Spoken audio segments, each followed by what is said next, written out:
Football is played in every type of weather, from severe heat to extreme cold with occasional moisture mixed in. Sometimes when Mother Nature and football mix, the product is a historic outcome. This week's Top 5, the top 5 worst weather games in Eagles history. Coming in at number 5, a bone-chilling day that left Eagles fans with a warm heart, the 2004 NFC Championship game. I experienced 2 NFC Championship games that were absolutely bitter, cold, and freezing. The first being 1981 against Dallas, where it was just ridiculous. And I thought that was the coldest game I'd ever been at, but it didn't compare to 2004. And you remember, we're coming off a blizzard.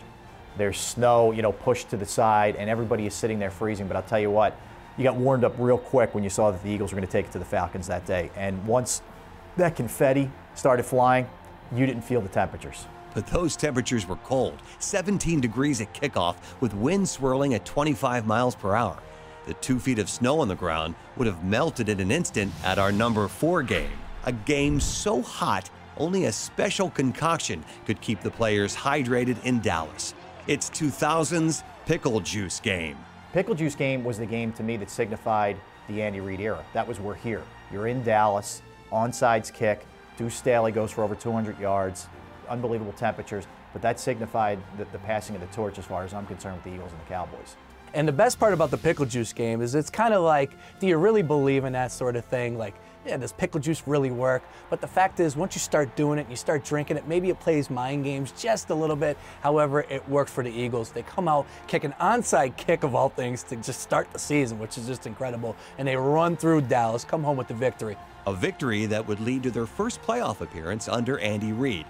So we've had extreme cold and extreme hot weather on this countdown. What about weather that's unseasonably warm? Coming in at number 3, Buddy's boys travel to Chicago for a 1988 playoff game against the Bears in what would come to be known as the Fog Bowl.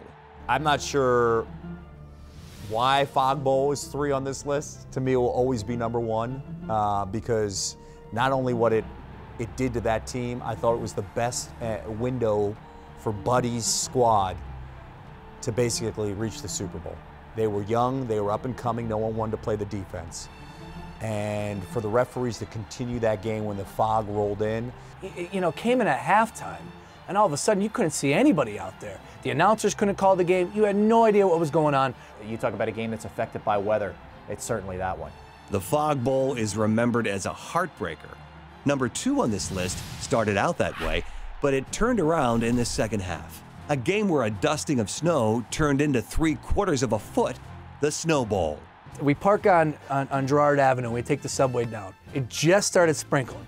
40 minutes later, we get to the link, walk outside the subway on Broad Street, and I mean, you had no idea where you were. Nobody knew it was going to happen. I know the weather people said there might be some snow, but when we talk about great games with the Fog Bowl, the Snow Bowl, even though it's most recent in our minds, that to me is one of the all-time greats. Kevin Burkhardt was doing the game on national TV on Fox, and he didn't even know that they had the technology where they could put the electronic lines down because nobody at the stadium, none of the players had any idea where the lines were, and they couldn't clear the lines fast enough to keep it from the snow coming down. To me, that was football. That was the coolest visual I think I've ever gotten from an Eagles game. And to see guys make catches, slide head first, and be picking, ice and snow out of their face mask, that's football weather. It was really, really cool. You knew you were in a special moment, and you looked around, and there were 6 inches of snow just falling on top of you, but nobody cared, because we were all there watching the Eagles. The most magical sporting event I've ever been to. And magical describes the number 1 spot on this list. Taking the top spot on this countdown is the 1948 championship game, where weather mixed with victory to produce the Eagles' first championship ever. If you're talking about the worst weather game, the 1948 championship game has to be it, in terms of the weather and the significance.